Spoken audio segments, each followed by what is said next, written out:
All right, let's dive right in. Today, we're talking about a geopolitical chess match of epic proportions. It's being played out across the world's highest mountains and its busiest oceans. And for a long, long time, it looked like one player had an unbeatable advantage.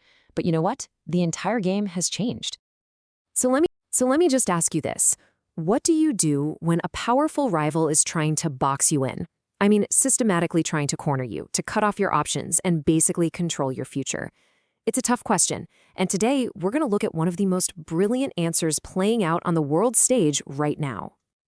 See, this is so much more than just some squabble over a border. This is a new great game, a high-stakes, strategic contest being played on a global chessboard between two giants, India and China.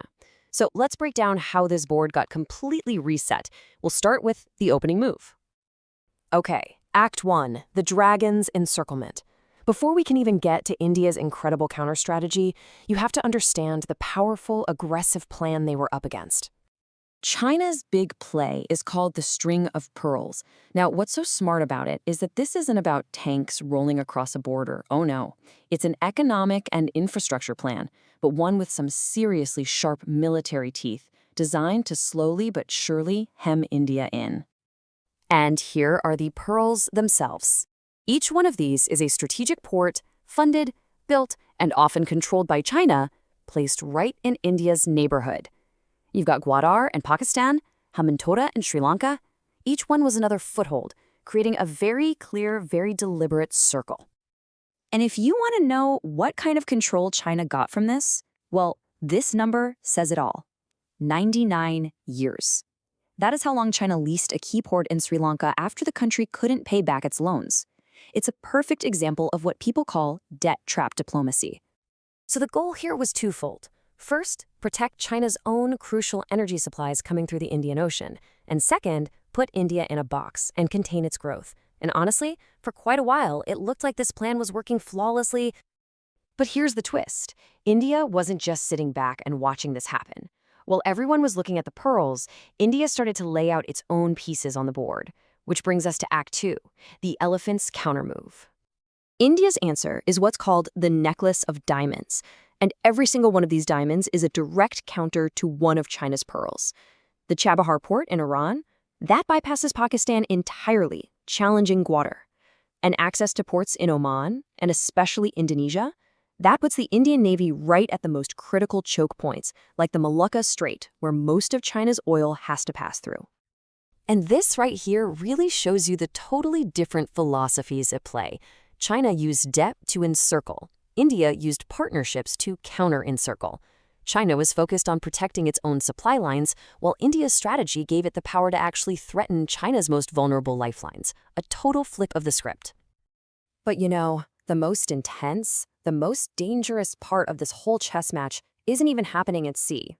For that, we have to go to Act 3, the High-Altitude Gambit, played out literally on the roof of the world.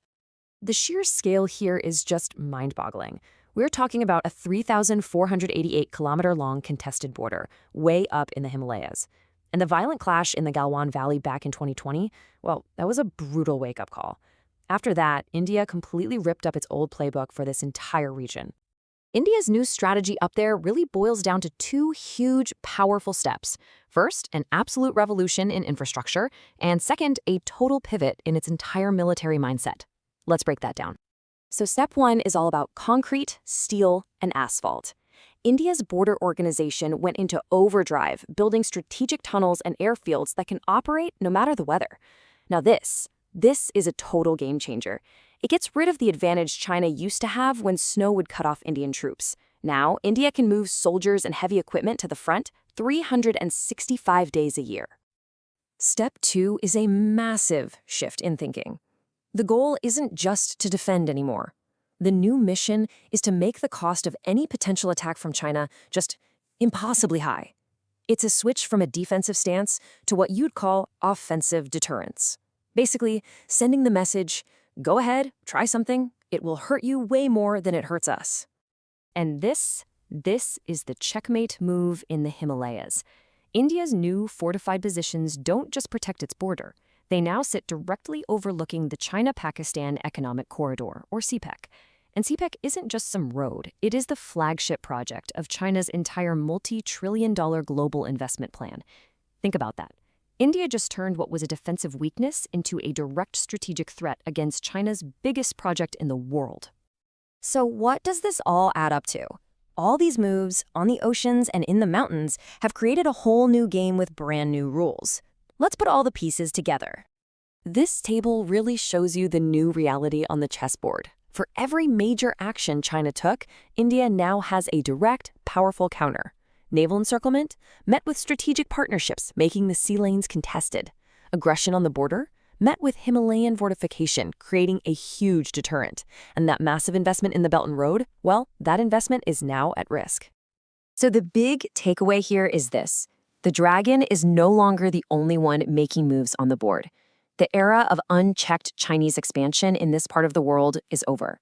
We're now in a new, much more balanced, and yes, much more tense equilibrium. The pieces are all in place, and the stakes could not be higher. India has learned how to play this game, turning the tables in a way that very few people saw coming. And all of that leaves us with one huge critical question. The board is set. Who's going to make the next move?